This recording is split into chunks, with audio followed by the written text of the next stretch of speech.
It's been a while, but I'm back. And I feel like I owe you guys an explanation of where I've been. I know I've been getting a lot of comments like, where are you and Ben? Like, is everything okay? The reality of it, I'm a wanted man. I know that sounds insane, but basically on Reckless Ben and I's last project, I got in trouble where I can't go into details. I can't talk about it. And people are after us 100%. And if we get that video out, they're 100% even coming after us even more. And so I'm just staying quiet. And I ended up fleeing the country. But I was so scared that I ended up wearing a disguise.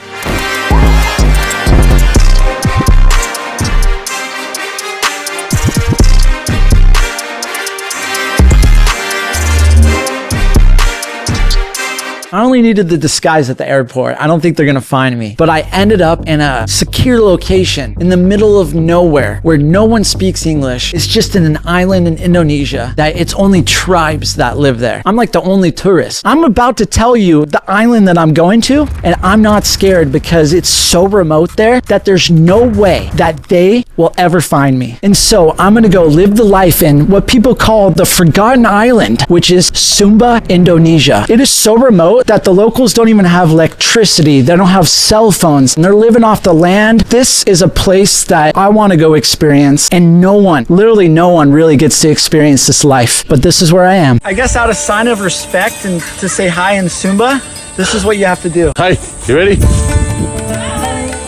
Sniff, sniff. So right away, I'm learning the culture. I have never experienced nose touching to greet someone respectfully, but I was all about it because I thought it was so cool learning different cultures. And you're like in with the locals if you get to nose touch. And I was nose touching.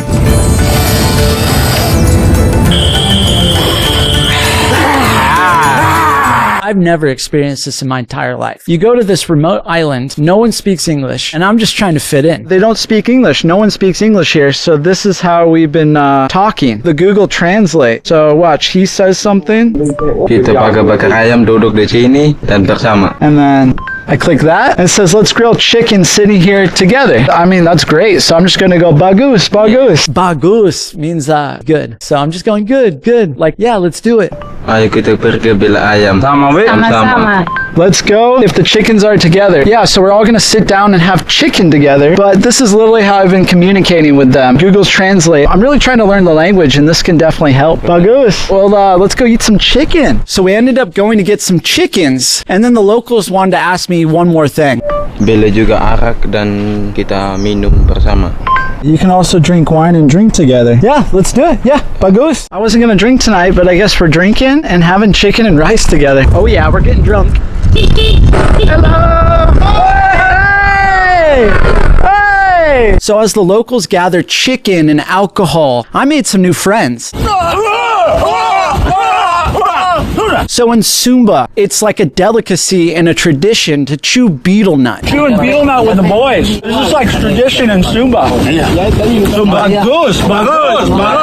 Betel nut, it makes you insanely high. And I was pretty high. But you're probably like, what's betel nut? So this is what I'm chewing. So we got this, you put those in your mouth, then you have these, you break it in half, you dip it into the limestone, and then you just keep chewing it. Spit, keep chewing it, and you're high. You chew betel nut, you just keep chewing and chewing and chewing, you get this insane head high. Gets you freaking spinning. But then once you're spinning too much, you spit it out. Honestly, you feel really good. I was like in space. I'm literally in space at the moment. I don't even know who I am. You're in it with the locals if you're chewing betel nut with them. Mouse red? Who cares? Yeah, so the locals' teeth are destroyed. Like some of them don't even have teeth, or like they're just not brushing their teeth because they're chewing betel nut all day, all day. Their mouths are just so red. You can see when they open their mouth, their teeth are just like, if a dentist saw this, they would be like, we got a serious problem. But like, that's what they do there. It's very traditional. If you're in Sumba and you're with like a traditional real local, they are chewing betel nut like all day, every day. And I was chewing lots of betel nut. Chewing betel nuts. Bagus. It just felt like an honor that the locals accepted me and we're just chewing betel nut together, just having a good time. Even though I don't understand what they're saying, I'm loving life. If you go to Sumba and you want the locals to like you, just give them betel nut and cigarettes. They love it. So after chewing betel nut and getting insanely high with the locals, the chicken, the rice, the alcohol, it's time for dinner. We got the chicken, and this is all alcohol. It tastes like straight gasoline. But we love it. Kita mabog sekarang malam ini. We are drunk now tonight, yes. Bagus. You would think it starts out pretty casual, you know? We're cruising, having some chicken, some rice. No, they started to get me insanely drunk. And out of respect, we gotta say hi. Oh, pour me more. I'm gonna get so drunk. Oh, more. Oh, that's a big one. They just kept pouring the shots. So no one speaks English, so I'm just Google translating back and forth the whole night. Honestly, it's pretty fun. Harus habis makan. Tidak aman kami. Finish this. Whoa. Did you say finish my rice? I will finish it right now, I promise. Kamu bilang habiskan nasiku, aku akan menghabiskannya sekarang.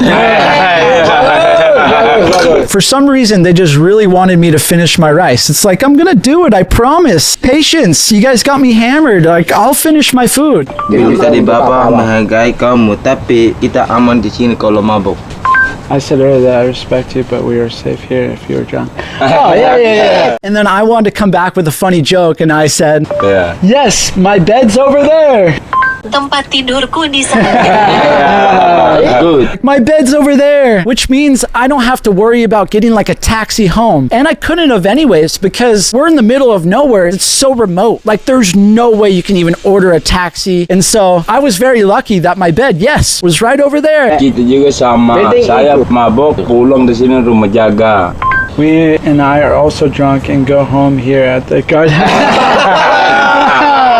So I'm having the best night, probably one of the best nights of my life. We're cracking jokes, we're having good food, I'm getting drunk with the locals, and I was just like, what an amazing time I'm having. You would think nothing would go wrong. So Marcus, I'm telling you, he's like the legend of that area. Everyone goes through Marcus. Also, this is Marcus, one of the locals. He's a straight legend. He's like the main guy in this area. I don't understand him, but I use Google Translate and we talk, but he's the man. Say hi.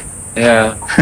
Seriously, the coolest guy. So the next day, I was insanely hungover. I drank so much. And I heard from the locals that Marcus is not feeling well. And I just thought he was hungover too. So now we're fast forwarding to the next day. I found out that Marcus passed away. I couldn't believe it. It didn't seem real. But the story gets crazier and sadder. Well, first, I felt like was it the alcohol? Did he drink too much with me that night? Like, what happened? But out of respect to Marcus and his family, I'm not going to tell you how he passed away, but I can let you know it had nothing to do with having alcohol with him that night. There was some stuff that was going on behind closed doors that we didn't know about, and something really tragic happened, and he passed away. And if you play back the footage, because I set my camera up and I just filmed that whole night, and if you zoom in, he's having like the most amazing time, laughing, smiling so much. And someone sent me a message basically saying like, he spent the last days and moments of his life so happy to be with you, and maybe that was his wish, because maybe he knew that this was going to be coming at some point, and maybe you made the moments here on earth for him the greatest. And I don't really know how to take it. That's a nice way to take it, but I really wish this did not happen. You never know when you're gonna go, but like, I don't even know what to say. The guy was a legend. So the story does not end. So the locals believe in the Maripu religion. So I'm reading what Google's telling me about the Maripu religion because I don't want to screw this up. Maripu is an indigenous religion that is embraced by the people on the island of Sumba. The Maripu religion teaches that nature is sacred. Forests, rivers, and mountains are seen as the home of the spirits. So there's this tree, like right when you enter the place I'm staying at, and they think a Maripu evil spirit ancestor is inside that tree. So after having drinks and chicken and rice with me that night, when Marcus walked home, when you walk home, you pass by that tree. They think that Maripu evil spirit ancestor got a hold of Marcus and basically took over his body and made him someone that he's not. And he ended up passing away because of this spirit. And so all the locals were too scared to even come over, come back to work, do anything until we dealt with that tree. So we ended up having to hire a priest, and that priest came over. Dari Bali. Ya aman kita semua yang ada di sini. Mister. So unfortunately, I don't speak Sumbanese. They're usually speaking to me in Indonesian, and so the Google Translate will pick it up. But for this ritual, they're speaking Sumbanese, and I am sorry, I literally have no idea what they are saying. Dari hati sendiri beli ayam merah untuk lo meringi pada melala. We had to move the spirit somewhere else. It was the most insane ritual.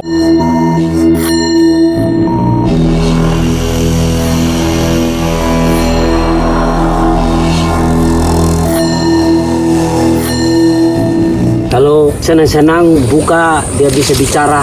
In the Maripu religion, they really believe in animal sacrifice. So obviously I don't want to see an animal pass away, but like this is what they believe in their religion and just how they do things in Sumba. They've been doing this for centuries and centuries, so that's all they know. Because I'm not from there or live there, if I speak up and go, oh, I don't want you to do that, like I can't do that. If you go to Sumba, you got to respect their culture. And so I was just witnessing all of this, and now I'm telling you what happened. In the process, though, they had to sacrifice 4 chickens. They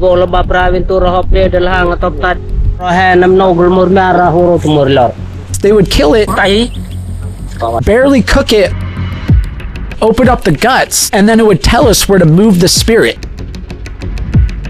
Masih ada yang mau meninggal, satu masih menderita ini. Dan pasti sebentar besok orang pindah. Tapi ini membuktikan bahwa dia keramat. Kita anggaplah bersaudara. I went with them and we moved the spirit.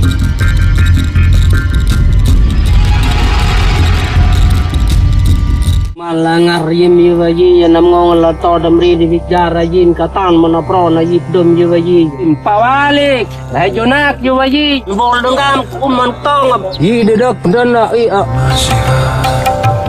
So the spirit's somewhere farther away from where I'm staying in another tree. So just don't go over to that tree. The spirit is gone where I'm staying. But the locals still don't feel comfortable being here unless that tree is just gone. And then everyone will feel safe, and they think that no more people are going to be dying once this tree is gone.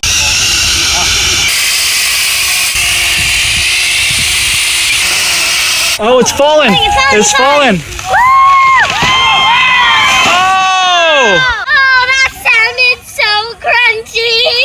All this ancestor Maripu stuff is getting a bit crazy. It's gonna stop people from getting sick and dying. I'll be positive. After Marcus passed, they had a funeral. So the ceremony / memorial is today. So when you go to the locals' village, you have to wear this and this out of respect. This religion has a belief in the worship of ancestors and ancestors. Followers of the Maripu religion believe that life in this world is only temporary, and after the end of time, they will live eternally in the spirit world, in the Maripu heaven. But this isn't like a normal funeral. I've never experienced this in my life. The Maripu religion, they believe in animal sacrifices when someone passes. So what Google's telling me is ceremonies such as death ceremonies and so on, they're slaughtering animals such as buffalo and horses as sacrifices. This has become a tradition that continues to be maintained on the island of Sumba. So sadly, this is the buffalo that is getting sacrificed. They ended up sacrificing buffalo, cows, pigs, and right in front of me. Really hard to watch. I didn't want to watch it, but every piece of the animal goes to parts of the tribes. But that's how they do it there. Remember, I'm an outcaster. I'm a tourist in this very traditional island with what they've known for centuries and centuries, and I'm just learning how they do things. I might not agree with everything they do, but I'm interested on learning how other people live, or these tribal people, how do they live? Yeah, there was definitely some gnarly stuff that I witnessed that I wish I didn't. So at Marcus's funeral, I didn't film too much because I just wanted to be respectful. But here's a little clip of like what was going on.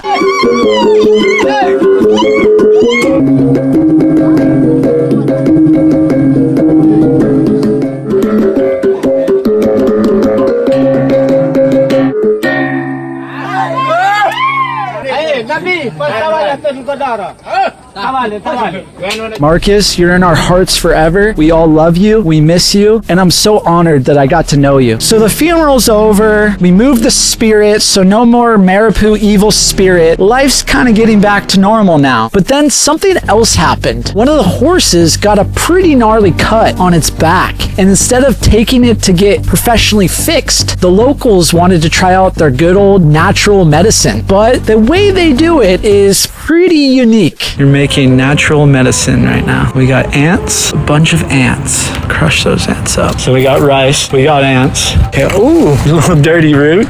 Okay, that. A little salt. Water, we got water. Okay, here we go. Sip of water. Spit. Spit. Couple spits. Oh, okay, puts it in his mouth, all right.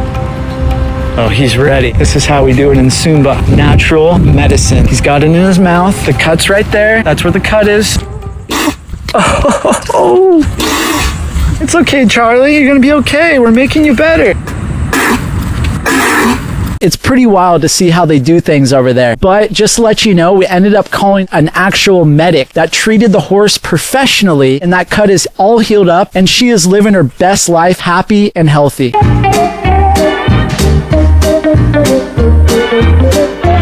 Thank you. So yeah, what'd you guys think of my life in Sumba, Indonesia? And it was really cool to get another point of life, to see how other people live. But I'm just curious, obviously this is a different video than what I normally do. I'm usually going undercover with Reckless Ben, we're infiltrating cults, and I was wearing these secret spy glasses, and they had no idea I was recording. But due to the circumstances I said in the beginning of the video that I got in trouble, might have to lay low for the while on the cult stuff. So I'm still trying to figure that out. I'm actually in a quandary in my life at the moment. And as long as those people want to come after me, I'm staying quiet. I'm going to go hide in places they can't find me. But I'm really enjoying this life. I love you guys. I mean, Ben and I, we work our butts off. So when we're not posting, we're working. My life is consistently working to get the best videos out possible. So thank you so much for watching, and see you guys on the next video. Peace. Oh, wait. I actually have something really important to say. Should I just tell you what happened, why I got in trouble? So I ended up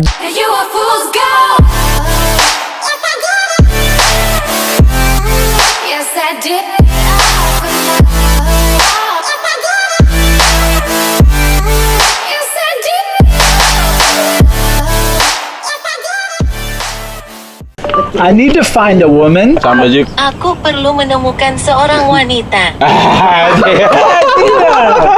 Do you know any single ladies? Sama juga. Apakah Anda kenal wanita lajang?